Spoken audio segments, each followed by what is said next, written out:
My name is Ethan Vance, and I've been ice guyed. Yep, transported into a novel. And not one of the cool ones. I'm a cannon fodder.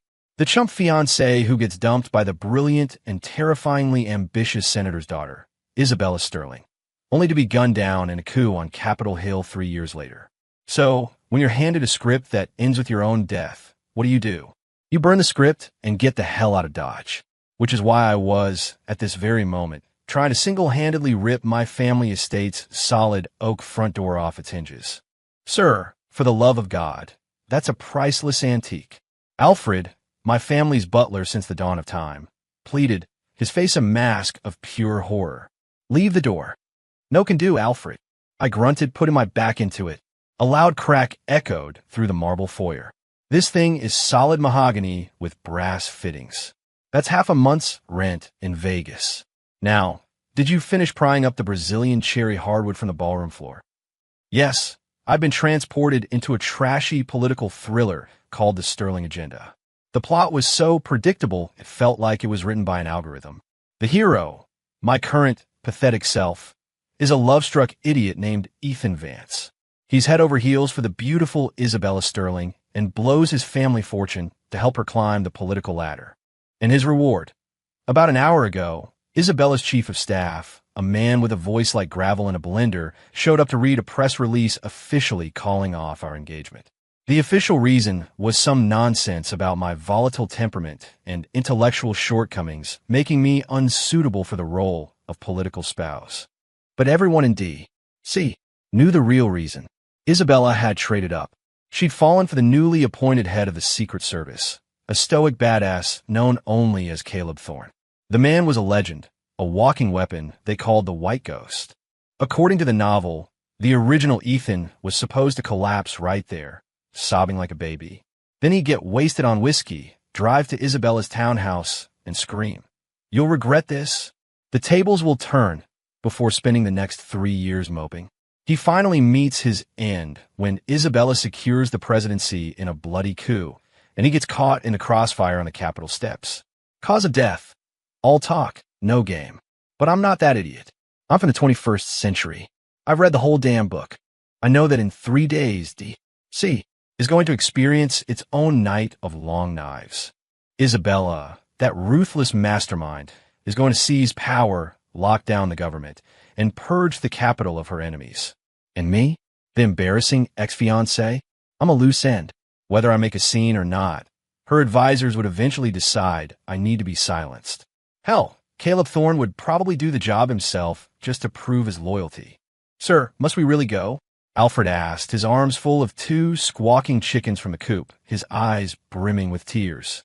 "The Vance estate has been in your family for generations. If we leave, it's all gone." I looked at Alfred, then at the frantic staff stuffing silverware and paintings into duffel bags. "Alfred, what's more important, the legacy or our lives?" I clapped him on the shoulder. "Think about Caleb Thorne's service record. The man's a ghost. They say he can field strip a man from 100 yards. You want to stay here and wait for him to slice us up for firewood." Alfred shuddered. The chickens in his arms nearly flew the coop. But Miss Sterling did love you once." "Love my trust fund, you mean?" I scoffed. "Now that the money's tied up, she's moved on to Caleb's power and chiseled jaw. Stop talking and start looting. Have you drained the koi pond yet? The black and gold ones are worth a fortune. Wrap them in wet newspaper. Don't let them dry out." My plan was simple. Run. Run like my life depended on it, because it did. In the world of this novel, the fractured remnants of America were split into 3 warring powers: the American Federation in the East, the Texas Republic, and the Pacific States. Isabella was destined to spend the next 40 years scheming, seducing, and conquering her way to a unified nation. The only place that would remain neutral, the only city that wouldn't fall until the very end, was a glittering oasis of sin and commerce built in the Mojave Desert, Las Vegas. I have 40 years. 40 years from now, I'd be in my 60s. By the time Isabella finally ruled the world, she wouldn't waste her time hunting down some old geezer who could barely walk. Right? Faster, people, faster. Get the door knockers, they're solid brass. I yelled, "You, stop staring into space. Dig up that Japanese maple by the fountain. Get the roots. the pots and pans from the kitchen. Don't forget the pots. Steel is expensive these days. As the sun set over Washington, D.C., its citizens witnessed the strangest exodus in the city's history. The once proud Vance estate stood empty, its doors and windows gaping like a looted tomb. A long, sad convoy of moving trucks and station wagons rumbled out of the city gates, piled high with furniture, kitchenware, and even a few squares of freshly ripped-up hardwood flooring. At the head of the convoy, perched precariously atop a U-Haul, sat the formerly dashing Ethan Vance, clutching a porcelain chamber pot decorated with 2 swans forming a heart. "Floor it," I screamed back at the driver. "If that Thorne guy catches up, I'm throwing you out of the truck to slow him down." A month later, I stood before the gates of Las Vegas. The city rose from the desert floor like a fever dream of neon and glass. 10-story-high walls encircled a metropolis buzzing with life, where tourists in loud shirts mingled with shady-looking characters leading camels. "Alfred," I declared, my heart swelling with emotion. "From this day forward, this is our new home. Here, we will lay low. No, thrive. For the next 40 years. Alfred, his face caked with dust, cleared his throat. "Sir, the entrance toll is $100 per person." "What?" I screeched. "That's highway robbery. I have 300 staff members with me. Do the math. That's the group discount, sir." I gritted my teeth and pulled out a wad of cash. "Fine, pay it. Once we're inside, we're safe." Reality, however, hit me like a sack of bricks. Vegas was safe and it was glamorous, but it had one fatal flaw. It was expensive. Insanely, obscenely expensive. A hot dog here cost more than a steak dinner back in D.C. The rent was practically charged by the hour. To maintain the last shred of the Vance family's dignity, I bought a sprawling mansion on the south side of the Strip. The purchase wiped out nearly everything I had. 2 weeks later, I was lounging by the pool, contemplating whether to have the chef make lobster or filet mignon for lunch, when Alfred approached with the gait of a man walking to the gallows. "So, what's on the menu today, Alfred?" I asked cheerfully. He dropped to his knees with a thud. "Sir, I believe the menu for the foreseeable future is dirt." I shot upright. "What are you talking about? What happened to my bearer bonds? My antique art collection?" Alfred shakily produced a ledger. "Sir, the mansion costs 60% of our funds. Settling the staff took another 20. The last 2 weeks of food, lodging, and the general cost of living here. Well, sir, we're broke." He paused. "We have enough cash left to buy rice for about 2 more days." A lightning bolt of pure panic struck me. Me, Ethan Vance, the chosen one by a cruel author, the transmigrator destined for greatness, was about to starve to death? No, impossible. I paced around the living room like a caged animal. Dismiss the staff? I can't. They've been with my family for years. They'd be destitute. Start a business? I have no capital. Become a street performer? What can I do, juggle? In despair, I looked out the window. The Strip was a chaotic river of humanity. Vegas wasn't just a trade hub. It was the entertainment capital of the world. The people here were rich, bored, and hungry for one thing above all else: gossip. Suddenly, a booming voice drifted up from a casino bar below. It was a street performer telling a story to a rapt audience. And so, the great Isabella Sterling, a woman 10 feet tall and 10 feet wide, devoured 9 whole roasted pigs for breakfast. Yeah, the crowd roared, tossing coins into his hat. I froze. People were paying to hear such obvious, ridiculous lies? Wait a second. What resources did I have? Money? Gone. Power? Gone. But I had something nobody else in the world had. I was Isabella Sterling's ex-fiancé. I was the man who had gotten closer to that political supernova than anyone. And I was a transmigrator. My brain was a supercomputer loaded with 5,000 years of trashy tabloids, clickbait headlines, and the entire TMZ archive. Isabella had just seized power. She was the biggest celebrity in the world. Anything about her, true or not, was pure gold. If I were to write something, my eyes began to gleam, the desperation replaced by the predatory glint of a born opportunist. "Alfred," I shouted. "Yes, sir? Shall I prepare the paperwork to sell the mansion?" "Sell? Hell no." I swept my arm out, a portrait of manic genius. "Go, buy me the finest pens and paper money can buy. Your master is about to become an author. You, you can write, sir.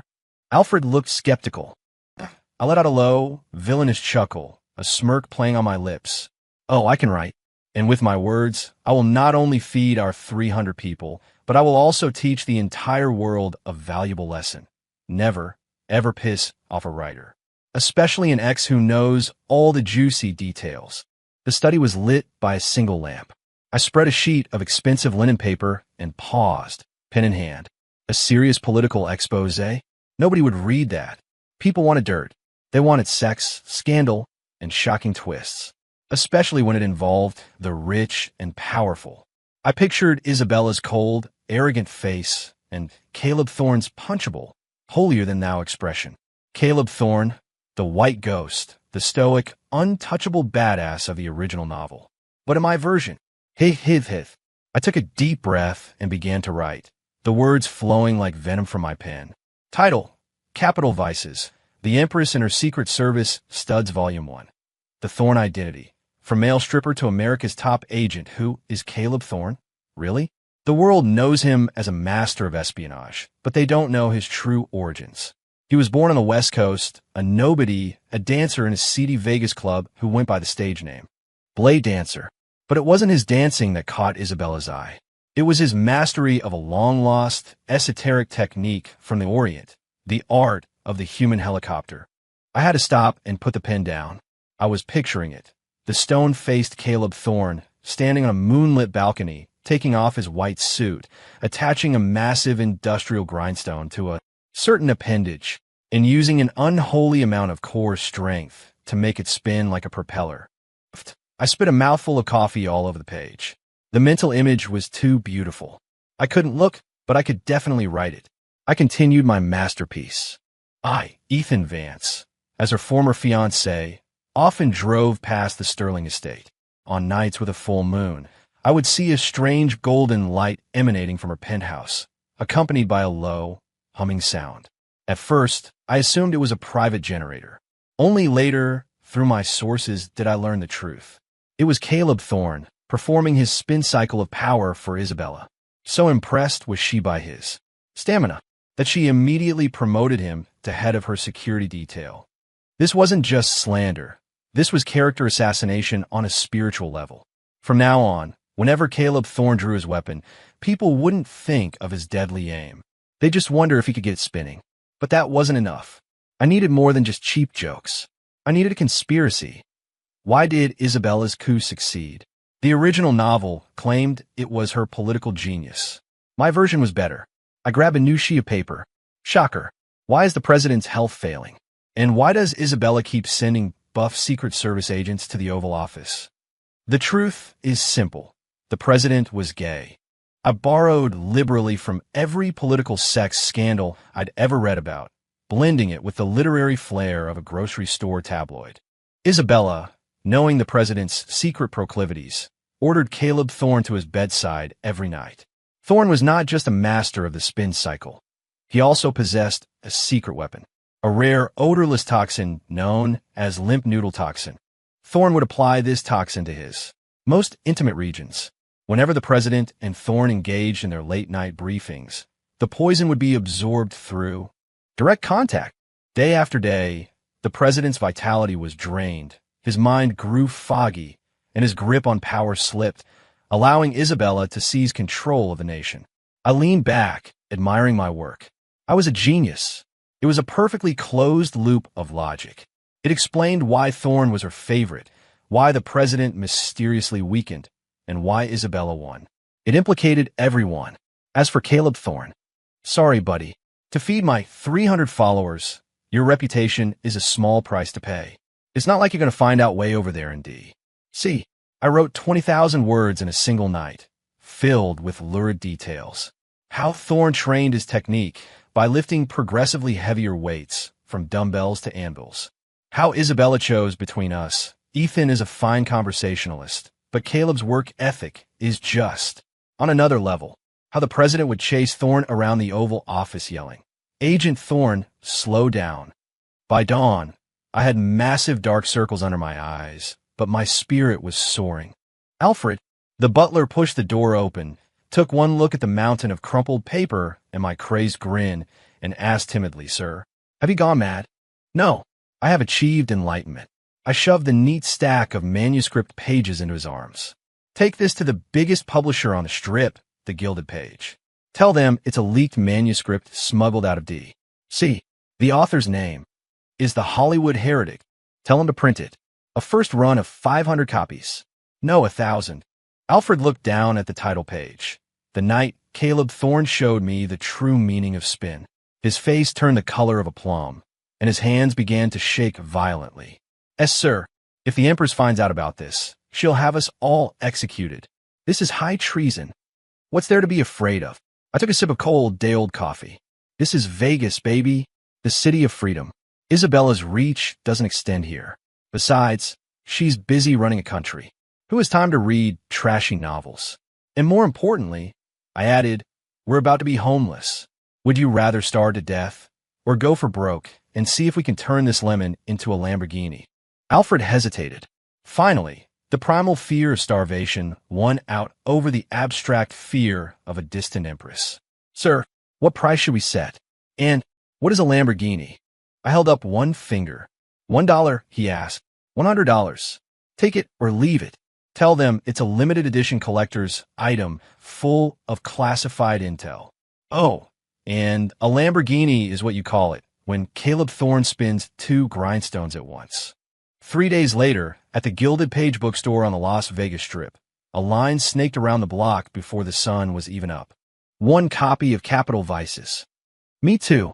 I heard it has illustrated diagrams of Agent Thorne's training routine. My cousin's a bellhop, and he heard this book was written by Isabella's ex-fiancé himself. It's the real deal, an authentic cry for help. I sat in a private booth at the diner across the street, peering through the blinds at the feeding frenzy below, a smug grin plastered on my face. It was a hit, a goddamn atom bomb of a hit. I thought this kind of smut would only circulate in back alleys, but the people of Vegas had an insatiable appetite for political scandals. 2 guys were even fist-fighting over the last display copy. "Sir, sir!" Alfred came panting up the stairs, clutching a heavy satchel. "It's sold out. 1,000 copies, gone in 30 minutes. The owner is begging us to authorize another printing." He dumped the contents of the satchel on the table. A mountain of cash, gold coins, and casino chips cascaded out. After the publisher's cut and printing costs, we've cleared $80,000. Alfred's beard was trembling with excitement. "Sir, we can afford to eat again. We can eat steak." I picked up a gold coin and bit it. It was real. Ha ha ha ha ha. I laughed a wild, triumphant sound. "Oh, Isabella, Isabella, you broke my heart, so I'm going to break your bank. I'd say we're even." "Alfred, tell the publisher to print 5,000 more copies. No, 10,000. I declared, "and start leaking rumors that the Hollywood Heretic is already working on a sequel. I've just been dumped by the Empress, and I'm making a fortune writing fanfiction about her on the frontier, tentatively titled Caleb Thorne's Dirty Little Secret, My Nights as a Palace Guard." But as I was basking in the glow of my newfound wealth, a commotion downstairs caught my attention. A group of well-dressed businessmen with D.C. accents were trying to buy second-hand copies of my book at a huge markup. "Friend, I'll give you 500 for that copy. I'll give you 800. I'm taking it back to D.C. This thing will sell for a fortune back east." You said it. The old president just died, and everyone's dying to know what's really going on in the White House. My triumphant smile froze and slid right off my face. "Taking it back to D.C.? Oh crap." I shot to my feet, dropping a gold coin on my toe. I didn't even feel the pain. If this book got back to D.C., into Isabella's hands, into the hands of that merciless killer, Caleb Thorne. I pictured Caleb's face as he read the part about the limp noodle toxin and the spin cycle of power. His rage would probably be enough to level the city of Las Vegas. "Sir, what's wrong?" Alfred asked, still happily counting the money. "Quick, stop those merchants. We can't let that book get back to D.C." I yelled in a panic. "It's too late, sir," Alfred said, pointing out the window. "Those gentlemen left on the express train east about 10 minutes ago." I was toast. I was so screwed. I collapsed into my chair, staring at the pile of money. It didn't look so appealing anymore. This wasn't cash. This was my life insurance premium, and it probably wasn't high enough.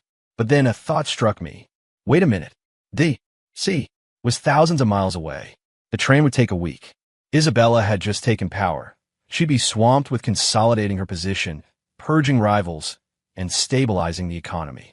What were the odds she'd even have time to read a trashy novel? And even if she did, she was the Empress of the American Federation now. She couldn't just march her army across the continent over some gossip, could she? As for Caleb Thorne, if he dared to show his face in Vegas, I'd write even more. I'd write until he was too embarrassed to show his face in public ever again. My confidence returned, bolstered by greed and desperation. I was a transmigrator. I had plot armor. I was invincible. Never mind them. Alfred, I said through gritted teeth. If we're going to make enemies, we might as well go all the way. If I sell enough books, I'll control public opinion itself. Get my pen and paper. I'm writing the sequel. This time, I declared, I'm going to explore the torrid love affair between Caleb Thorne and the 80-year-old Secretary of State. If you're going to go big, go biblical.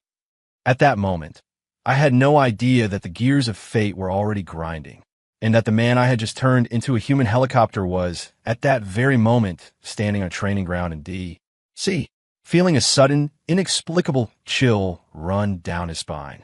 With that first infusion of cash, my confidence surged. But I knew this was just the beginning. In this pre-internet age, an era of profound entertainment scarcity, my brain, stuffed with modern memes, tabloid journalism, and clickbait headlines, was a weapon of mass destruction. I didn't rush out to spend my fortune. Instead, I locked myself in my study and had Alfred hang a sign on the door. Literary genius at work. Do not disturb. Violators will be forced to compete with Caleb Thorne in a spin OFF. Your pen and ink, sir. Alfred's entire demeanor toward me had changed. He used to look at me like a lost cause. Now he looked at me like I was a golden goose.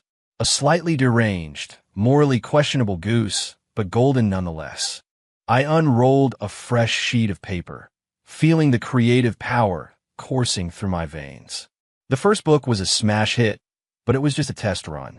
To build a lasting brand, to crucify Caleb Thorne on the cross of public opinion permanently, I needed to construct a complete and internally consistent Thorniverse. This time, I'll create a Caleb Thorne with depth, a character both tragic and hilarious. I dipped my pen and wrote the title of my magnum opus, The President's Pet, a Caleb Thorne story. That wasn't enough. To add a veneer of academic credibility, I decided to give Caleb a proper stage name. In the original novel, he was just Caleb Thorne. Boring. I rewrote his entire history.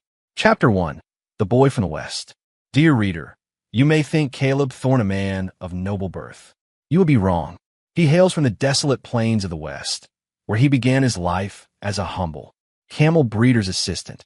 Thanks to a diet consisting entirely of camel milk, Thorne experienced a rather robust puberty. By the age of 15, he had discovered his true calling. His birth name is lost to history, but due to one of his more prominent talents, he earned a nickname, Blade Dancer. What does this mean, you ask? Blade, for the sharpness of his wit, and Dancer, for the unparalleled grace of his movements. I had to pause to admire my own brilliance. Blade Dancer. It sounded so exotic, so dashing. If that name got back to D.C., Caleb Thorne would experience social suicide every time he introduced himself. I am Caleb Thorne. Oh, you mean Blade Dancer?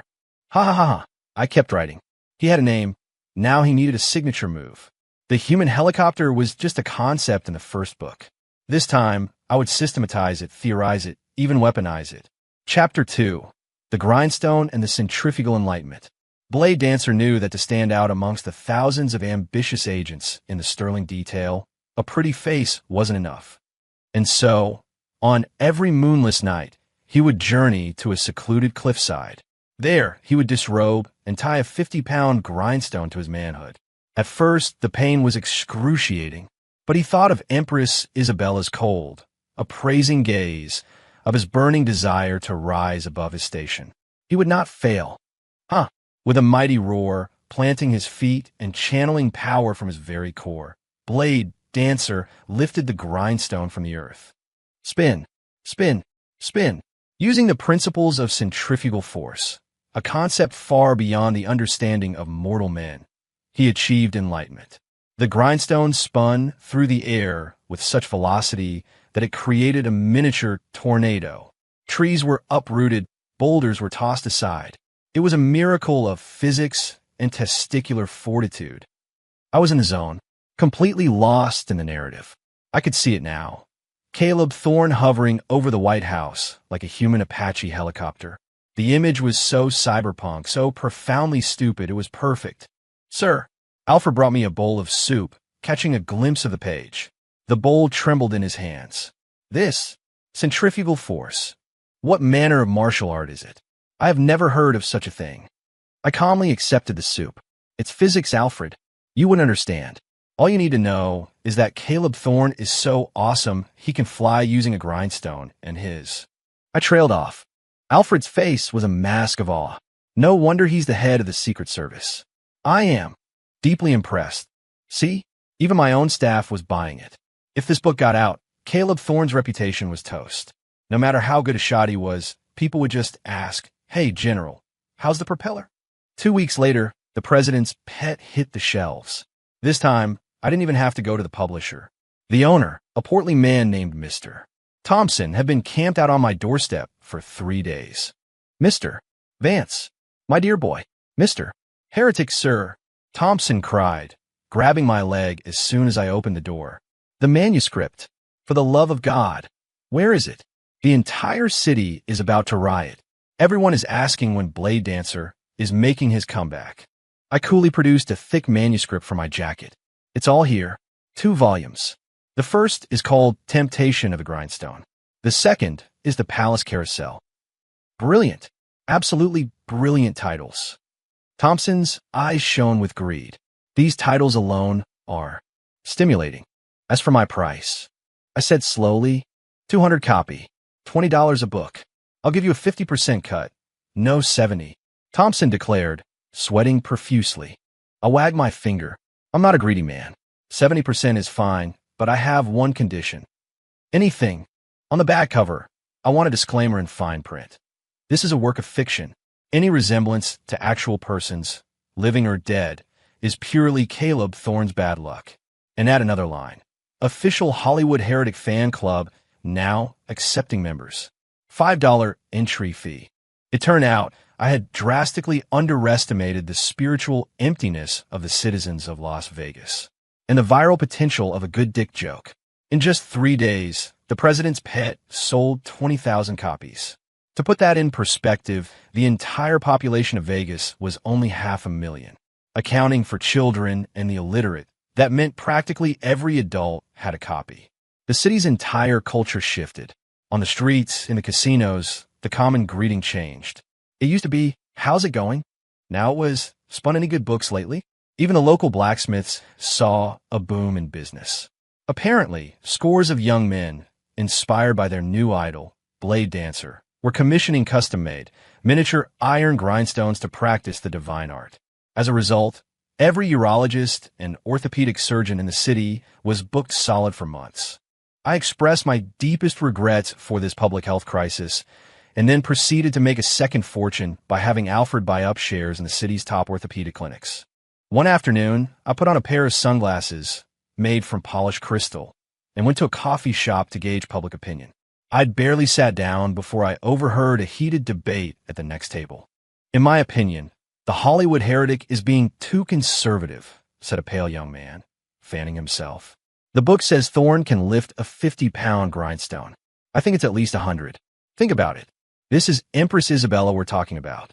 To impress a woman like that, you need to be lifting a Buick." "You missed the point," another man argued. "It's not about the weight, it's about the duration. The book says he can go from midnight to dawn. That's 8 solid hours of spinning. That, my friend, is true talent. I just wish I could meet the great Blade Dancer in person. I wonder how he's doing in D. See? Living the dream, obviously. Spinning around the White House all day, poisoning the president. He's a true American success story." I listened, a cold sweat breaking out on my forehead. These people's imaginations were even more unhinged than mine. and they seem to have completely accepted my poison by proxy theory as historical fact. This was, of course, the central conspiracy in my book. In the original novel, the old president died of a heart condition. How boring. If I was going to invent history, I was going to make it spectacular. This is how I wrote it.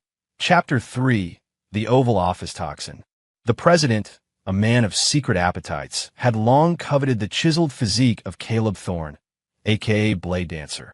Isabella, ever the strategist, used this to her advantage and ordered Thorne to the president's private quarters. That night, under the soft glow of the presidential lamps, Thorne tearfully removed his white suit, revealing a body sculpted from granite. The president was overjoyed, crying, "Agent Thorne, you are a true patriot."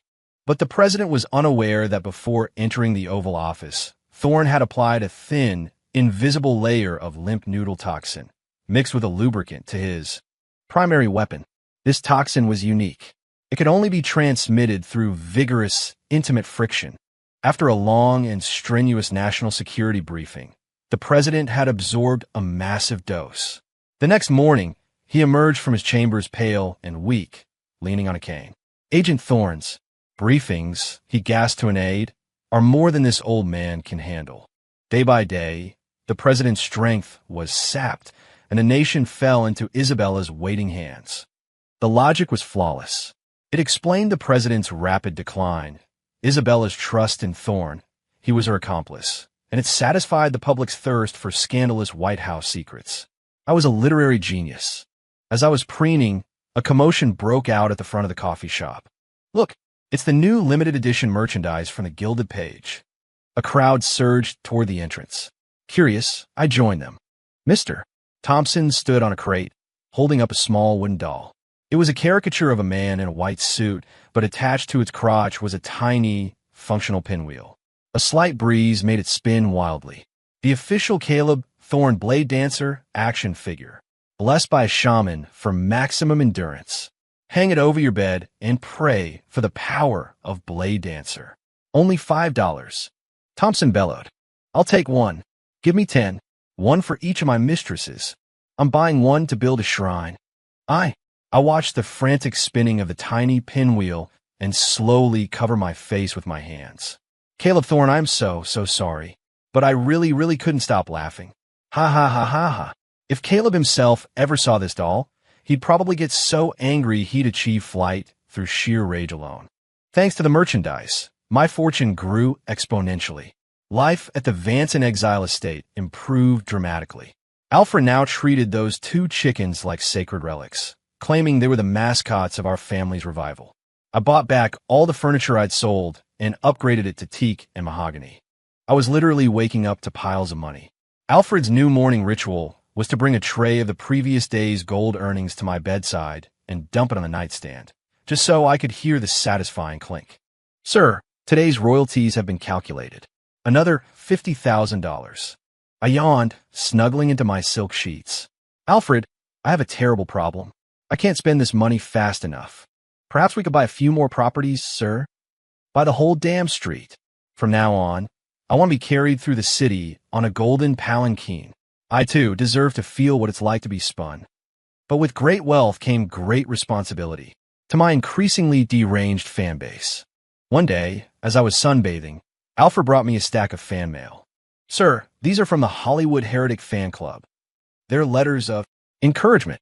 I opened one. It was written in what I hoped was red ink. "Dear Mr. Heretic, I am your biggest fan. The President's Pet is a masterpiece. But I have a small request. Could you please write a story about Caleb Thorne and the 80-year-old Secretary of State?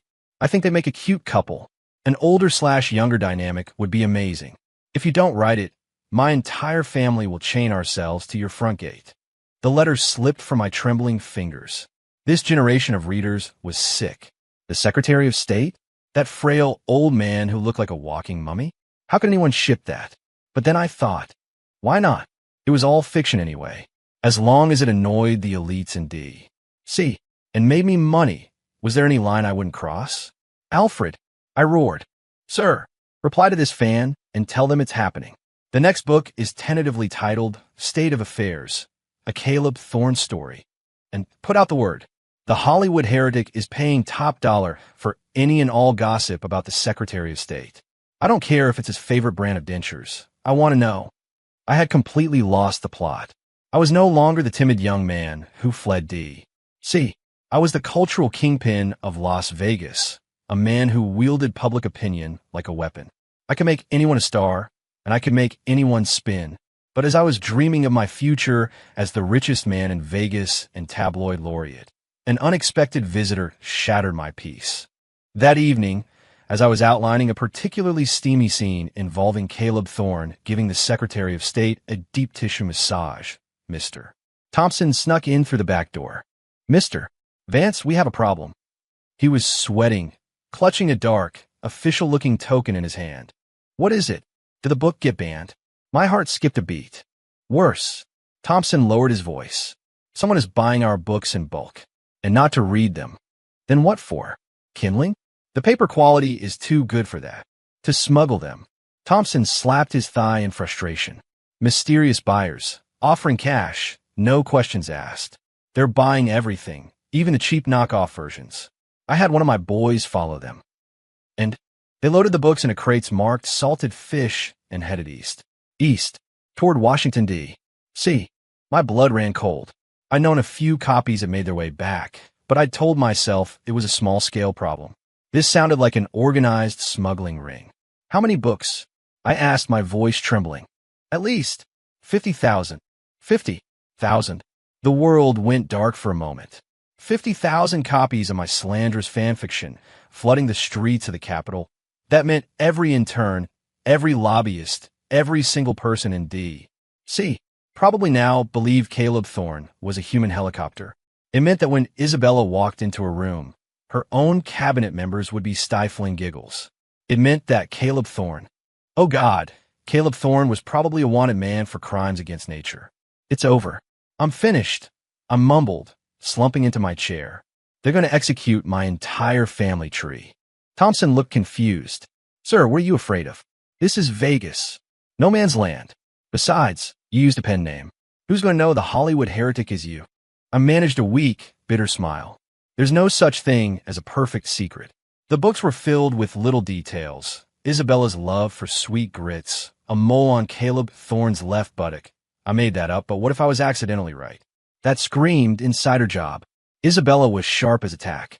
All she had to do was connect the dots. Lives in Vegas. Holds a grudge against me. Writing style is this obnoxious. Who else could it be but Ethan Vance? "Sir, so, should we print the next batch?" Thompson asked nervously. I looked at the unfinished manuscript for State of Affairs. I looked at the piles of gold bars stacked in the corner of my office. Fear and greed waged a civil war in my soul. If I stopped now, the D.C. market would be flooded with pirated copies. I wouldn't make a dime, but I'd still take the fall. If I kept going, it was a death wish. But I could make enough money to escape to another continent and live like a king. Print them. I slammed my fist on the desk, my eyes red with the light of a cornered gambler. If I'm going down in a blaze of glory. I will make the name Caleb Thorne echo through eternity. Thompson, listen to me. We're not just printing books anymore. We're upgrading. Hire the best artists in the city. I want a fully illustrated, full-color edition. I want them to capture the dynamic beauty of Caleb Thorne in mid-spin, the glint of sweat on his chiseled abs, and change the title of the next book. I want something even more scandalous. Call it America's Forbidden Love. The man who made the Empress and the Secretary spin. Thompson was stunned by my sheer audacity. He gave me a shaky thumbs up. "Sir, you're declaring war on the entire federal government. Less talking, more printing." After he left, I collapsed into my chair, my shirt soaked with cold sweat. I was making a bet. I was betting that Isabella was too busy to deal with me. I was betting that Caleb Thorne was too proud to publicly admit the books were about him. I was betting the Federation Army couldn't touch me in Vegas. What I didn't know was that my books had not only reached D.C., they had infiltrated the military and had become the unofficial fitness guide of the Secret Service. In a back alley market in Washington, D.C., a copy of The President's Pet was selling for $500, and it was still sold out. The city's elite, publicly prim and proper, were secretly sending their staff on desperate missions to acquire a copy. Did you hear? Our dear director, Thorne, apparently spun his way to the top. Sure, keep your voice down. But that centrifugal force training method in the book. It almost sounds plausible, doesn't it? You tried it? Ahem. Well, I nearly threw my back out. You have to admit, the man's a legend. Meanwhile, in the White House, the atmosphere during the morning cabinet meeting was strange. Empress Isabella Sterling sat at the head of the table, listening to a report on a drought in the Midwest. But she couldn't help but notice that her cabinet members kept stealing glances at Caleb Thorne, who stood at rigid attention by the door. Their gazes were a bizarre cocktail of awe, curiosity, and poorly suppressed laughter. Caleb felt it too. Something was very, very wrong. He felt like there were 1,000 eyes boring into his backside. When he'd walked in that morning, a junior aide had stared at his crotch, blushed, and then run away. What the hell was going on? As a man of action, his instincts were screaming that something terrible had happened, something aimed directly at him. After the meeting, his second-in-command, a man who'd fought by his side for years, pulled him into an alcove. The man looked deeply conflicted. He pulled out a tattered, well-read book from his jacket. Director, sir, I have a professional question. Speak, Caleb said, frowning. It's about the spin cycle technique described in the book. I've been practicing for days, but I can't get the form right. I was wondering if you could offer a few pointers. Caleb stared. What spin cycle? What book? His deputy looked shocked. You don't know? Sir, it's the talk of the town. It's your biography. The President's Pet. Caleb snatched the book. On the cover, a ridiculously muscular man who looked vaguely like him was spinning a giant grindstone, his body contorted in a way that defied human anatomy. Next to the image was a quote. Caleb Blade Dancer, Thorne's personal motto. A real man is his own centrifuge. Caleb's hands began to shake. He flipped it open to the first page. That night, Caleb Thorne whispered to the Empress, Your Majesty, allow me to demonstrate my vertical takeoff capabilities. Crack. The $500 collector's item disintegrated into dust in Caleb Thorne's hands. A wave of pure, murderous energy erupted from him, shattering a nearby marble bust of George Washington. The Hollywood heretic, Caleb hissed, each word dripping with venom. I don't care who you are. I don't care where you are. I'm going to find you, and I'm going to tear you limb from limb. Miles away in Las Vegas, I suddenly shivered. Weird, I muttered to myself, pulling a blanket over my shoulders. Must be a draft. I dipped my pen back into the inkwell. For this chapter, I mused, let's have Caleb invent a new move to impress the Secretary of State. I'll call it the Human Catherine Wheel. The White House, late autumn. A grim wind swept dead leaves across the south lawn, making them spin and dance in mocking imitation of the legendary Blade Dancer. Inside the Oval Office, a fire crackled in the hearth.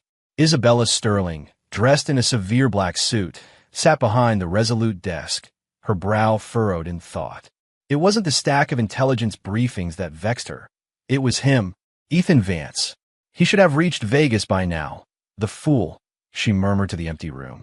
She dismissed her staff, allowing herself a rare moment of vulnerability. Her eyes, usually cold and calculating, held a flicker of warmth and weariness. Ethan, don't hate me, she whispered. This city, it's a shark tank. If I hadn't forced you out, my enemies would have crushed you like an insect to get to me. Only by making you hate me, by making you run, could I ensure you'd live. Just wait. Once I've secured my power, once I've dealt with the last of the old guard, I'll bring you back. You could be my first gentleman. You could be whatever you want. From a hidden pocket in her sleeve, she pulled out a worn, slightly frayed handkerchief. It was a gift from Ethan, from when they were first engaged. The embroidery was atrocious. 2 swans that looked more like roadkill. But to her, it was the most precious thing in the world. You were the only one who ever saw me, not my family name. Unlike that block of wood, Caleb Thorne. The thought of Thorne gave her a headache. The man was a brilliant agent, the cornerstone of her coup, but he was utterly devoid of personality. His only 2 modes were kill and train. If he weren't so useful, she would have sent him to guard a weather station in Alaska. Your Majesty, a low voice came from the door. It was the head of her personal guard, a man known only as Shadow. Isabella instantly tucked the handkerchief away, her face once again an unreadable mask of power. Enter. What have you learned? Shadow stepped into the room, but he didn't kneel and report as usual. He seemed hesitant. His steps were unsteady. Isabella could see beads of sweat on the master assassin's brow. Why, Your Majesty? Shadow's voice trembled. We've located Mr. Vance. Isabella's eyes lit up. She leaned forward. And? How is he in Vegas? Is he thin? Has he been drinking mourning me? Shadow fell silent. How could he explain that, Mr. Vance wasn't thin, he'd actually gained weight? That he wasn't mourning? He was the new king of Vegas entertainment? That he was systematically destroying her and Director Thorne's public image with a pen? Speak. Isabella's voice was sharp, the pressure in the room dropping 20 degrees. Shadow fell to his knees with a thud. He held up a cloth-wrapped bundle. Your Majesty, Mr. Vance is doing quite well. This is his masterpiece. My agents report it is circulating on the black market, even here in D.C. Masterpiece. Isabella was intrigued. Ethan can write? What is it? A treatise on political theory. A book of sad poetry. A strange hope bloomed in her chest. Had he written about his love for her? It was just like a dramatic fool like him to channel his heartbreak into art. She waved her hand, and the bundle flew from Shadow's grasp into hers. Eagerly, she unwrapped it. Her eyes fell upon a book with a garish, brightly colored cover. It depicted a shirtless, muscle-bound man flying through the air with a grindstone attached to his person. The title was printed in huge, gaudy letters, designed to be seen from across a room. Capital Vices, The Empress and Her Human Helicopter subtitle. The Secret Sex Life of Caleb Blade Dancer Thorne. Isabella's hand froze. The warmth in her chest turned to a block of ice. What is this? She felt as if she had forgotten how to read. She recognized the words, but they made no sense together. Your Majesty, Shadow said, his face pressed to the carpet. It's Mr. Vance's novel. It is currently the #1 bestseller in Las Vegas. Her hands shaking, Isabella forced herself to open the book. Calm down, she told herself. It's just a provocative title. The content is probably serious. Ethan was an educated man, the scion of a noble family. He wouldn't possibly write. Chapter 1. The Poison Kiss and the Empress's Gambit. Do you, dear reader, truly believe Isabella Sterling rose to power on talent alone? Wrong. She did it with poison. A poison administered at a man's most vulnerable, most ecstatic moment. Caleb Thorne, the West Coast wonder, would apply a rare toxin known as limp noodle toxin to his primary weapon before every rendezvous.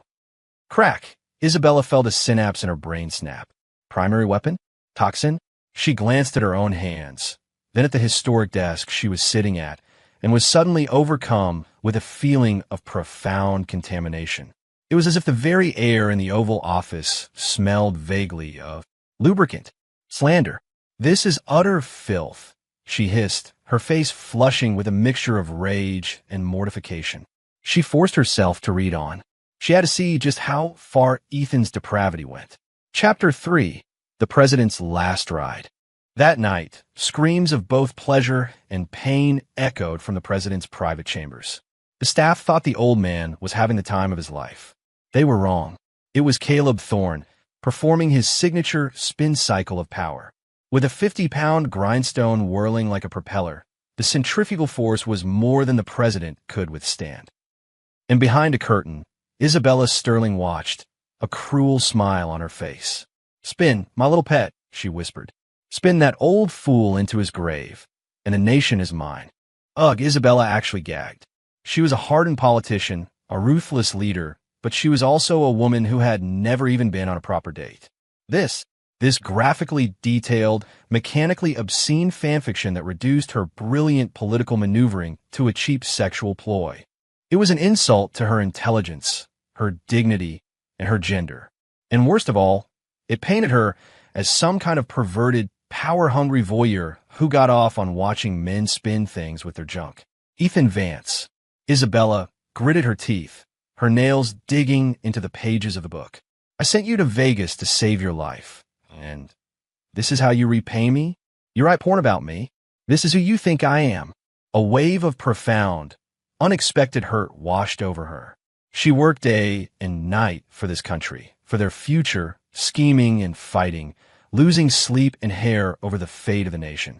And in Ethan's twisted little story, she was nothing more than a slut who rode to power on Caleb Thorne's toxic masculinity. "Your Majesty, calm yourself," Shadow whispered. "Don't let it affect your health." "Calm myself? How can I calm myself?" Isabella shot to her feet and hurled the book to the floor. "Get me Caleb Thorne. I want him in this office now." "Wait, cancel that." The image from the book flashed in her mind, and her face went from white to red and back again. If Caleb saw this book, the consequences were unthinkable. But it was too late. An aide's voice called from outside. "Director of the Secret Service, Caleb Thorne, to see the Empress." Isabella's heart sank. She instinctively tried to kick the book under her desk, but Thorne was already striding through the door. A wave of cold, palpable rage washed into the room with him. This wasn't the usual Caleb Thorne. The usual Caleb was pristine, his white suit perfectly pressed, his expression as serene as a frozen lake. Today, his suit was wrinkled. His hair was a mess. But the most terrifying part was his eyes. They were shot through with blood vessels. He looked like a man who hadn't slept in a week and was fueled by nothing but caffeine and pure hatred. "Director Thorne, reporting," he said, his voice raspy as he dropped to one knee. Isabella felt a pang of guilt. "At ease, Director. You look unwell." Caleb looked up, his eyes filled with a deep, personal pain. "Your Majesty, do you have any idea what my morning was like?" She forced a laugh. "Long day at the gun range." He shook his head slowly. "I was inspecting my agents, and I noticed they were looking at me differently. I thought it was a discipline problem. I was about to reprimand them. And then I found this under my deputy's pillow." From his jacket, Caleb produced a book even more tattered and garish than the one on her floor. Isabella squinted at the title. Her jaw dropped. "State of Affairs, Caleb Thorne and the 80-year-old secretary's secret romance." On the cover were two crudely drawn stick figures. One was chasing the other, with a speech bubble that said, "Don't run for my love, you magnificent old bastard. Let me spin for you." The Oval Office fell into a silence, so profound you could hear dust motes hitting the floor. The awkwardness was a physical presence. Caleb pointed a trembling finger at the cover. "Your Majesty, in my life, I have neutralized hundreds of threats to this nation. I have never flinched. I have faced down entire battalions alone and never known fear. But this," his voice broke, "this hardened killer, this American legend, actually had tears welling up in his eyes. This book says my skill with a firearm comes from channeling my life force into my lower body. It says my signature move isn't the Thorne maneuver, it's the vertical takeoff. It says I have a thing for octogenarians." "Your Majesty," he cried, his voice cracking with emotion. "I'm straight. I like women. Soft, gentle women. Not men who look like walking raisins." He was so agitated he jumped to his feet, drew his sidearm, and started pacing around the room like a caged tiger. "Who is the Hollywood heretic? I will find him. I will hang him from the Washington Monument by his entrails and make him spin. I will grind his bones to make my bread." Looking at the completely unhinged Caleb Thorne, Isabella's own sense of violation suddenly seemed trivial. Her reputation was merely tarnished. Caleb's had been nuked from orbit. The name Blade Dancer would follow him to his grave. Future historians writing about the great Caleb Thorne would probably feel compelled to add a footnote. Also known for his pioneering work in weaponized genitalia. "Director, calm down," Isabella said, adopting her most commanding tone, though she was struggling not to laugh. "I am aware of the situation. Aware." Caleb spun to face her, his eyes wild. "Do you know who wrote it? It has to be him. That pathetic ex-fiancé of yours, Ethan Vance. Who else would have this kind of imagination? Who else would hate us this much? And look at this." He flipped open the book to a random page. "Isabella has a secret habit. She grinds her teeth in her sleep and sometimes drools. Your Majesty, who else would know something so intimate?" Isabella's face turned a shade of crimson, usually reserved for stop signs. "Ethan Vance, you blabbermouth. You told the whole world. That was a childhood habit. She'd grown out of it. Mostly." In that moment, Isabella Sterling's desire to murder Ethan Vance finally matched Caleb Thorne's. Love? To hell with love. First, she was going to sew his mouth shut. Issue a federal warrant, she roared, slamming her hand on the desk so hard it cracked. For the arrest of one Hollywood heretic of Las Vegas. Charges are sedition, slandering a federal officer, and high treason. Caleb snapped a salute. Your Majesty, I request permission to lead the mission. I will take a team of my best agents, and we will burn Las Vegas to the ground and bring you Ethan Vance's head. She shot him a glare. Are you an idiot? Las Vegas is in neutral territory. If you march in there with federal agents, you'll start a continental war. Then what do we do? Just let him keep writing. Caleb was practically vibrating with rage. I heard his next book is called Caleb Thorne and the 3,000 Palace Eunuchs. Your Majesty, I can't take much more of this. Isabella took a deep, calming breath. She was a stateswoman, not a blunt instrument. We cannot take the city by force, but we can take him by stealth. A cunning light entered her eyes. And since Ethan Vance loves writing and making money so much, we'll teach him a lesson about the real power of the narrative. Caleb, ma'am, you will go to Las Vegas. Undercover. Take a few of your best men. To kill him, Caleb asked, his hand instinctively going to his weapon. No, Isabella said with a slow, cruel smile. You will bring him back to me. Alive. I want him to stand before the entire joint session of Congress and read his books aloud. I want him to know the true meaning of social suicide. Caleb froze for a second, then a grin of pure, sadistic glee spread across his face. Your Majesty is wise. Killing him would be a mercy. Forcing him to read The Poison Kiss and The Human Helicopter out loud. That is true punishment. I'll leave immediately. He turned to go, his back straight with grim purpose. He paused at the door and turned back. Your Majesty, one request. Speak. May I wear a mask? He pointed to his own face. I'm afraid of being recognized. Every time someone looks at me now, I feel like they're staring at my pants. Isabella sighed. Approved. Back in Las Vegas, I was completely oblivious to the storm brewing in the capital. I was lost in the joy of creation.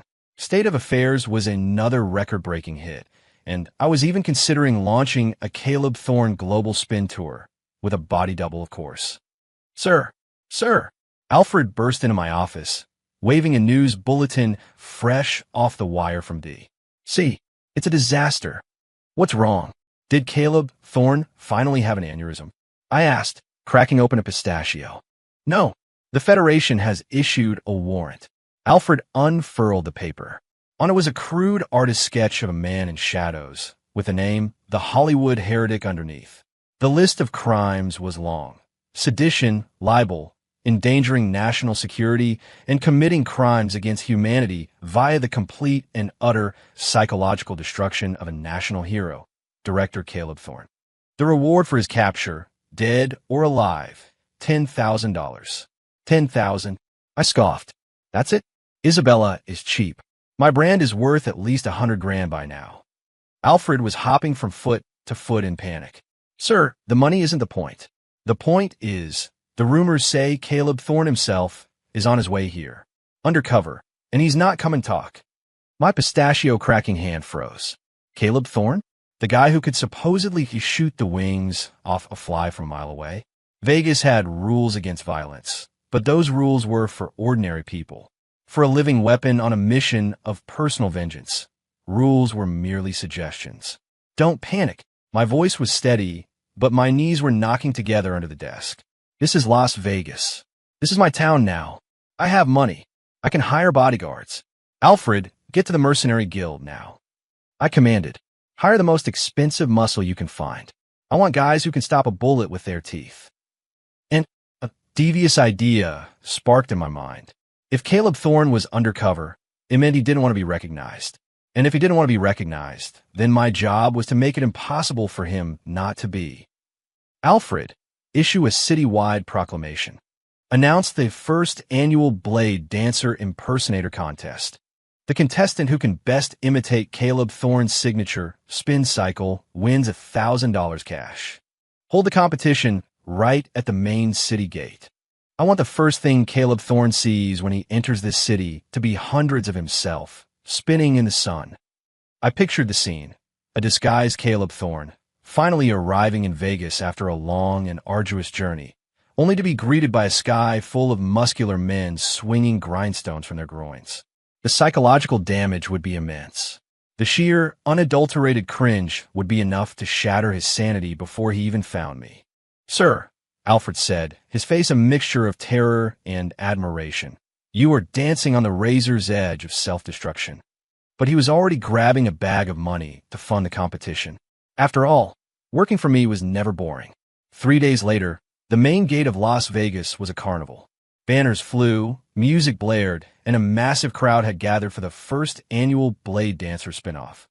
I was watching from the VIP suite of a casino overlooking the gate, sipping a margarita and observing the chaos through a pair of high-powered binoculars. "Look at that one. Contestant number 3. Excellent form. That grindstone must be at least 80 pounds. And look at that rotation. Superb." I cheered. "Give that man a $50 bonus. Name him an honorary Blade Dancer of Vegas." Alfred was wiping sweat from his brow. "Sir, are you sure this overwhelm him with cringe strategy will work?" "Of course it will," I said, supremely confident. "It's psychological warfare. When everyone is Blade Dancer, no one is. The real Caleb Thorne will be so confused he'll have an identity crisis." Down on the stage, a hulking man was performing the grand finale, the twin grindstone cyclone. "I am Caleb Blade Dancer Thorne," he roared, "and I spin for my Empress." With a grunt, he somehow got 2 smaller grindstones whirling around him, looking less like a deadly agent and more like a frog being electrocuted. The crowd went wild. "Blade Dancer, we love you. Have my children." And in that moment of peak absurdity, the man in the bronze mask standing just inside the city gate finally snapped. Caleb Thorne felt a blood vessel in his temple throb so hard he thought it might burst. He watched that grotesque, frog-like creature on stage claiming to be him. He heard the roar of the crowd chanting the name Blade Dancer with religious fervor. His dignity, his honor, his very identity as America's deadliest weapon had been ground into dust, sprinkled with glitter, and set on fire. "Enough!" A roar, infused with terrifying power, silenced the entire plaza. With a single, fluid motion, Caleb Thorne drew his weapon. A single, impossibly fast shot rang out. Boom! The grindstone spinning around the contestant on stage shattered into 1,000 pieces, a perfect, clean hole drilled through its center. The contestant froze, his pants fell down, and he fainted. The plaza fell utterly silent. My margarita glass slipped from my hand and shattered on the floor. Oh crap, that speed, that precision, that over-the-top dramatic entrance. It could only be him, the real deal. He was here, and he started the party with live ammunition. But just as I was about to dive under the table, the crowd below erupted in a cheer even louder than before. Wow, what amazing special effects. Who is that contestant? He can actually shoot a grindstone mid-spin. That's just like in the books. Now that's the real Blade Dancer. The swagger, the raw power. He's exactly like the Hollywood heretic described him. Caleb stood frozen, his gun still raised. This wasn't how it was supposed to go. This was supposed to be his moment of terrifying revelation. Instead, they thought he was part of the show. A few enthusiastic old ladies even rushed up and started stuffing dollar bills into his pockets. Wonderful performance, Sonny. Here's a little something for you. Can you take the mask off? We want to see if you're as handsome as the books say. Caleb looked down at the crumpled dollar bills in his hand. In that instant, he didn't feel like a feared assassin. He felt like a street performer. "You people are monsters," he gasped. The rage, the humiliation, the sheer wrongness of it all was too much. Puffed, he choked, spitting a mouthful of blood inside his mask and staggered. The crowd was ecstatic. Look, he's even acting out the part from Temptation of the Grindstone, where he's weakened from a long night of service. The commitment to the role. Up in the VIP suite, I watched, unsure whether to laugh or cry. "Sir, I think they just broke him," Alfred observed. "Never mind that. He's distracted. Run." I scrambled out of my seat. Back to the mansion. Activate the perimeter defenses. Open the goddamn shark tank I had installed in the moat. Anyone who gets within 100 feet of my office gets turned into a human pincushion. Back at my fortress of a mansion, I was still shaking. That shot was no joke. If it had been aimed at my head, my brilliant career as a literary terrorist would have come to a very messy end. The defenses won't be enough, I muttered, pacing my study. Caleb Thorne was a one-man army. Traps and bodyguards would only slow him down. To survive, I needed leverage. I needed something that would make him hesitate. Something that would make him afraid to kill me.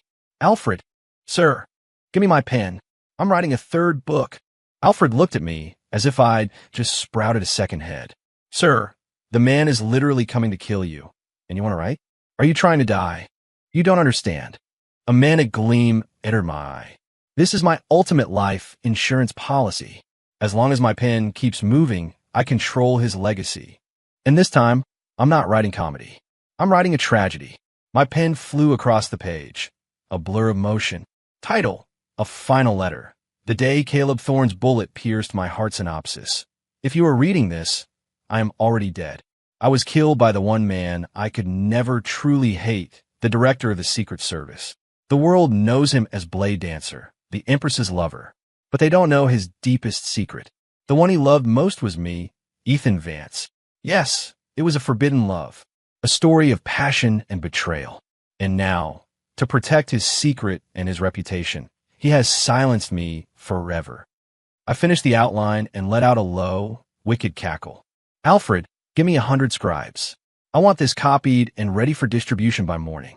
If I die tonight, I want this book to flood the streets. I want it sent back to D.C. I want the whole world to know that Caleb Thorne didn't kill me because I slandered him. He killed me because I was his secret, heartbroken lover. I will haunt him from beyond the grave. His name will forever be linked with mine in a tragic gay romance. He'll never live it down. Alfred stared at me, his eyes wide with the kind of respect one reserves for a truly unhinged madman. Sir, that is the most diabolical thing I have ever heard. That's not a life insurance policy, it's a suicide pact. Just do it. It's my only chance. With my final gambit in place, I felt a little better, but I knew it was going to be a long night.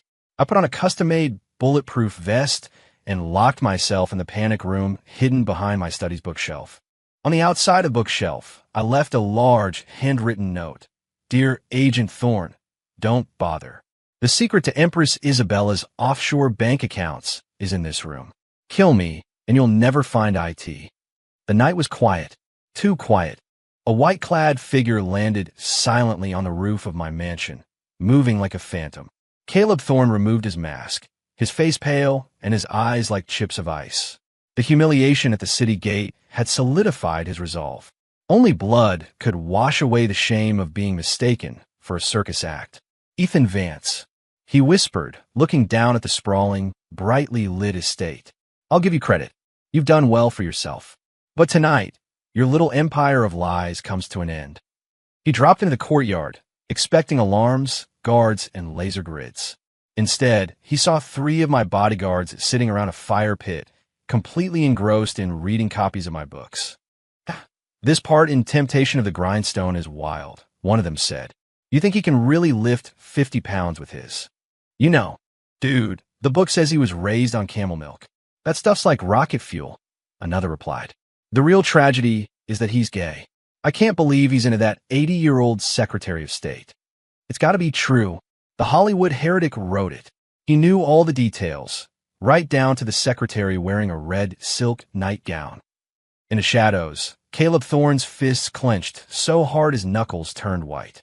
He wanted to kill them all, but he had a mission. Besides, he was morbidly curious about where I'd even come up with the red silk nightgown detail. He moved on, deeper into the mansion, and the sights only grew more horrific. The lanterns in the hallway were painted with caricatures of him spinning. The bonsai trees were trimmed into the shape of a man holding a grindstone. Even the handle on a dog's leash was a miniature, cast-iron grindstone. Ethan Vance, what did I ever do to you? Caleb screamed internally. This wasn't slander anymore. This was a psychological operations campaign. Finally, he reached the study. He saw the note on the door. He sneered. Secrets? Dead men tell no tales. He raised his foot to kick the door down, but paused when he heard my voice from inside. Alfred, You think that moron Caleb Thorne has shown up yet? Any minute now, sir. You know, in a way, I'll be sad to see him go. He's my muse. My cash cow. Sir, if he kills you, should I really publish that final letter manuscript? Absolutely. It's my masterpiece. I've even written the headline for the D.C. papers. A love that dared not spin its name. The whole world will think I was his jilted lover. They'll be ruined forever. Outside the door, Caleb's raised foot slowly lowered to the ground. A cold sweat drenched his back. A gay romance? Jilted lover? He finally understood. Some enemies couldn't be defeated with a bullet. Ethan Vance wasn't a man you could just kill. You had to negotiate with a demon like him. Creak. The door opened gently. I was sitting at my desk, gnawing on a chicken leg, pretending to write my will. When the door opened, the chicken leg dropped from my nerveless fingers. He was here. No dramatic entrance. Just a man in a dirty white suit, standing in the doorway, looking at me with an expression that was 1 part rage, 2 parts exhaustion, and 10 parts I'm so done with this. Hi. I managed, giving a weak, greasy wave. Director Thorne. Long time no see. Hungry? I got a chicken leg here. He didn't speak. He just closed the door behind him and started walking toward me. With every step, my heart hammered against my ribs. Stay back. I yelped, grabbing the stack of my suicide note manuscript and holding it in front of me like a shield. I have 10,000 copies of this ready to go. One wrong move, and you'll go down in history as the man who murdered his secret boyfriend. He stopped 3 feet away, close enough to end me in the blink of an eye. But he didn't move. He just stared at the papers in my hands. Ethan Vance, he said, his voice raspy. Why, yes, sir. Present, sir. Why? His voice was full of genuine pain. Did I do something to you in past life? I never even met you before you fled D.C. Why are you trying to ruin my life? This wasn't in the script. He was supposed to be yelling, not asking for my motivation. Well, for starters, you stole my fiancée, I stammered. I didn't steal her, he roared. She dumped you. It had nothing to do with me. I'm just her employee. Then why didn't you turn her down? I countered, feeling a surge of misplaced confidence. And if you weren't hunting me, I wouldn't have run away. And if I hadn't run away, I wouldn't have been broke. And if I wasn't broke, I wouldn't have had to write these books. So you see, it's all your fault. Caleb was so stunned by my pretzel logic that he was speechless for a moment. Fine, he finally said, taking a deep breath. Fine, let's say it's my fault. But did you have to write about the toxin and the Secretary of State? Do you know what my life is like now? Even I don't know who I am anymore. Seeing this legendary hard ass on the verge of a nervous breakdown, I felt a flicker of guilt. A very small flicker. It was artistic license I offered weakly. So now that you're here, are you going to kill me, or are we talking business? Kill you. He sneered, tapping the butt of his gun. If I kill you, that manuscript gets published, right? I nodded vigorously. Full-color, illustrated edition. I've already commissioned the art. You look very fetching in it. Caleb visibly flinched. I won't kill you, he said through gritted teeth, but you're going to retract every word. You will issue a public statement saying it was all a lie, born of your jealousy of my superior skills and rugged good looks. Retract. I shook my head. Impossible. Think of the sales. We're talking about a multi-million-dollar industry here. How much? Caleb paused. Millions, I said, holding up 5 fingers. In gold. Caleb's eyes widened. As a government employee, his annual salary was a pittance. Million? In gold. You made that much money. By making fun of me. His entire worldview seemed to be crumbling. Not making fun of you, promoting you. I corrected him. You're a superstar director. Your action figures are flying off the shelves. I pulled the Blade Dancer doll from my desk drawer. See? You pull the string, and the little pinwheel spins. He took the doll. He stared into its tiny, stupid, smiling face. Crunch. He crushed it into splinters in his bare hand. Ethan, he said, his voice dangerously low. 2 choices. 1, I kill you right now. Then I kill myself. We can be tragic lovers in hell together. No, let's not be hasty. I yelped. 2, he said, holding out his hand. We split the profits. What? I thought I'd misheard him. Split the what? The money, he said, as if it were the most obvious thing in the world. You use my name, my likeness, my reputation. I deserve a cut. Isabella cut my pay for damaging the agency's image. You owe me.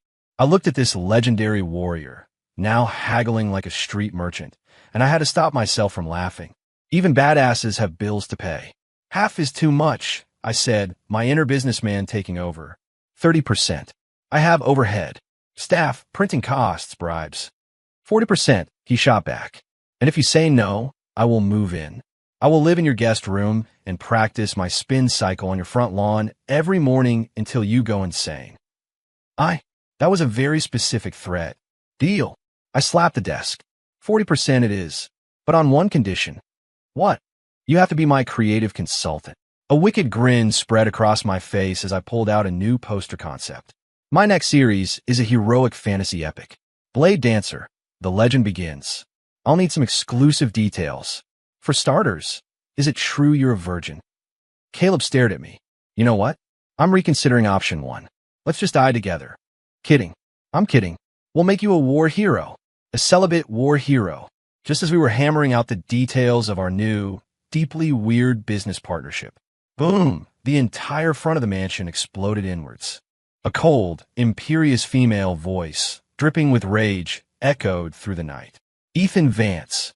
Caleb Thorne. Get out here, you miserable worms. Caleb and I froze. We looked at each other, and for the first time, we shared a moment of pure, unadulterated, mutual terror. This was worse than social suicide. This was an ex-girlfriend with an army. We're dead, I whispered. Why is the Empress here? Caleb dropped his gun. She's supposed to be running the country. I might have also written a short story about her snoring loudly and blaming it on the dog. I admitted. Caleb looked at me with horror. You wrote that too? It just came to me. Do we run? He asked. Can we? I replied. No, he said, picking up his gun. But I can play dead. If I'm unconscious, she can't yell at me. And with that, the great Caleb Thorne, the white ghost of the Federation, rolled his eyes back in his head and fell to the floor in a dead faint. His technique was flawless. I stared at his prone form. You coward. You left me to face the final boss alone. The sound of footsteps grew closer, punctuated by the sharp crack of a riding crop hitting the marble floor. I looked at the unconscious Caleb. I looked at the piles of my slanders books. I took a deep breath. It was time to activate my ultimate, final, secret weapon. The one I had been born to play. The role of the pathetic, lovesick puppy. Ethan Vance. The roar that accompanied the final disintegration of my study door was a sound I knew well. It was the sound of a woman who had reached the absolute limit of her patience. A figure strode through the swirling dust and splinters. She wore practical, traveling clothes and a wide-brimmed hat, but there was no mistaking the regal fury in her eyes or the aristocratic set of her jaw. Isabella Sterling, the Empress of the American Federation. MIX. Ahem. I tried to clear the dust from my throat, my legs trembling. I glanced at the floor. Caleb was still out cold. He'd even managed to get a little drool going. A true professional. Isabella. Honey, you're here. I tried for a charming smile. Can I get you a drink? A foot rub? I'd offer you a chicken leg, but it seems to have rolled under the desk. She didn't say a word. She just walked toward me, holding a rolled-up book like a club. I squinted. It was my latest bestseller. The Empress's secret toy, My Nights with Blade Dancer. She slammed it down on my desk. Crack. The solid mahogany split down the middle. This was you? She asked, her voice dangerously quiet. If it says the Hollywood Heretic, then technically it's not me, Ethan Vance. I'm just his publisher. I tried. Don't play dumb with me, she hissed. The book says I talk in my sleep about wanting barbecue ribs. Who else knows that? Who? Damn it. In my quest for realism, I'd included details from our childhood. Your Majesty, please let me explain. I took a deep breath and launched into my performance. I did it all. For love. Love. That made her pause. Yes. Love. I cried, summoning tears to my eyes. When you left me for him, I gestured dramatically at the unconscious Caleb. My world fell apart. I was consumed by jealousy. Every night, I would imagine the two of you, spinning, and the pain was unbearable. Writing was my only outlet, my only way to scream to the world that I, Ethan Vance, was the one who truly loved you. It was a good speech. In any other story, she'd be melting. Isabella, however, just stared at me blankly. Then she pointed at Caleb's body. You were jealous of him? Yes. What's he got that I don't? A fancy gun? A high-speed groin? I can learn to spin. Isabella was silent for a long moment. Then, she walked over and kicked Caleb's body. Hard. Get up, you idiot. Ow. Caleb shot up, rubbing his rear end. Your Majesty, a little decorum? I was in the middle of a strategic coma. Isabella pointed at him. Ethan, look at this man. Take a good, long look. This is the man you were jealous of. I looked. He was handsome, I guess in a rugged, emotionally constipated sort of way. What's wrong with him? Isabella took a breath, as if steeling herself to reveal a terrible secret. Caleb, tell this moron the truth. About us. And about your preferences. Caleb's face went beet red. Your Majesty, must we do this in front of him? Tell him. Caleb squared his shoulders, a look of grim resignation on his face. He turned to me. Ethan Vance, listen up because I'm only saying this once. First, Her Majesty and I have a purely professional relationship. We have never so much as held hands. Those nights I supposedly spent at the White House. I was proofreading her legislation and playing Scrabble with her. She's a sore loser and wouldn't let me leave until she won. And second, he took a deep breath and shouted, I'm your second cousin. The world stopped. My jaw hit the floor. Outside, Alfred, who had been listening at the window, fell off the ledge with a startled yelp. What? Your mother was my distant cousin. Caleb ranted, now fully incensed. By blood, you are technically my first cousin, once removed. We're family, you idiot. Family. And you wrote a book implying that I was sleeping with your fiancé. That's sick. That's twisted. I was completely stunned. This wasn't in the original novel. Caleb was supposed to be a mysterious orphan. Wait a minute, I said, my brain rebooting. If you're my cousin, then why were you trying to kill me when I left D? See? I wasn't trying to kill you, he shrieked. Isabella sent me to protect you. The whole breakup was a sham to get you out of the city before her enemies could use you against her. I was supposed to escort you to safety, but you ran off like a scared rabbit, screaming insults at me over your shoulder. I chased you for 3 days straight. So that dramatic chase across the country wasn't a thrilling escape. It was my cousin trying to give me a ride. I looked at Isabella. She had sat down in my chair and was examining her nails, looking bored. Get now, she said without looking up. I dumped you to save your life. I kept Caleb close because he's family, and he's the only person I trust. Also, he's a workaholic who has no interest in women. His only love is his gun collection. No interest in women? I seized on the detail. Caleb looked horrified. We don't need to get into the specifics. The point is, I'm not gay, and I'm definitely not into the Secretary of State. The truth hit me like a ton of bricks. It was all a misunderstanding. A massive, multi-million-dollar misunderstanding. I hadn't been cheated on. I'd been protected. And the books that had made me a fortune were slanderous lies about my fiancé and my cousin. I looked at the mountain of manuscripts. I looked at Isabella's cold, smiling face. A chill that had nothing to do with the broken door crept up my spine. So, is it too late to recall the books? I asked meekly. Recall them. Caleb sneered, crushing another one of my action figures in his hand. The Empress of the Pacific States just sent me a diplomatic request for a cultural exchange on advanced rotation techniques. You've ruined me, Ethan. Forever. He actually started to sob. I can't even hold my gun anymore without thinking it's a grindstone. Isabella held up a hand, silencing him. She walked over to me, her eyes glinting. Ethan Vance, the Hollywood heretic. You're quite the talent. Thank you. And you made quite a bit of money. A few million, give or take. It's all being confiscated, she said flatly, as compensation for my emotional distress and to fund the federal budget. My heart bled, but faced with the choice between my money and my life, I chose life.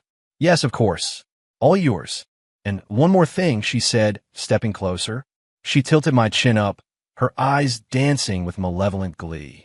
You like to write, don't you? You like to make up stories about me. From now on, you're coming back to D.C. with me. You will spend the rest of your life in the White House library. Doing what? I asked, my voice trembling. Writing, she said with a devil's smile. You will write 10,000 books titled The Genius of Empress Isabella. You will write 10,000 more titled The Heroism of Director Thorne. And she leaned in and whispered in my ear, you will write a daily diary titled Ethan Vance's Apology Journal. And if you ever miss a day, I'll have your cousin come in and give you a live demonstration. 3 months later, Washington, D.C. celebrated a royal wedding. Empress Isabella Sterling married the former outcast, Ethan Vance, making him the nation's first gentleman. The parade was magnificent, but there was one oddity. When the Secret Service Honor Guard marched by, led by director Caleb Thorne, the crowd didn't cheer. They snickered. Look, it's Blade Dancer. Wow, his posture is incredible. You could just tell he has a powerful core. I heard he's performing his spin cycle at the reception tonight. On his horse, Caleb Thorne wore a mask of pure agony. He heard every word, but he couldn't do anything. He just sat up straighter, pretending to be deaf. I hate you, Ethan, he cried internally. Inside the presidential limousine, I sat in my wedding suit, frantically scribbling in a notebook. What are you writing, dear? Isabella asked, leaning her head on my shoulder. I sighed. The first chapter of my wife, the kind and gentle soul. Good boy, she said, patting my head. Finish that, and you can sleep in the bed tonight.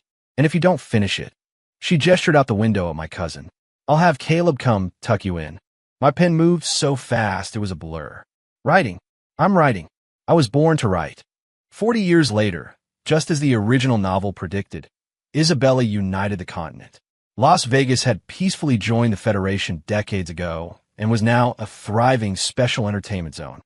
In the White House Rose Garden, Isabella and I, now gray and wrinkled, sat watching our grandchildren play. A white-haired old man was teaching them sword fighting. Grand cousin Caleb, show us the spin, the children chanted. Caleb, now a living legend, sighed. He had never married.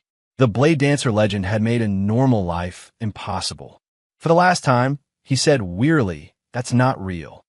But it's in Grandpa's books, one of the kids said, holding up a worn, collector's edition of The President's Pet. Grandpa wouldn't lie. Caleb looked over at me. I looked back at him. We shared a long look, spanning 4 decades of shared trauma.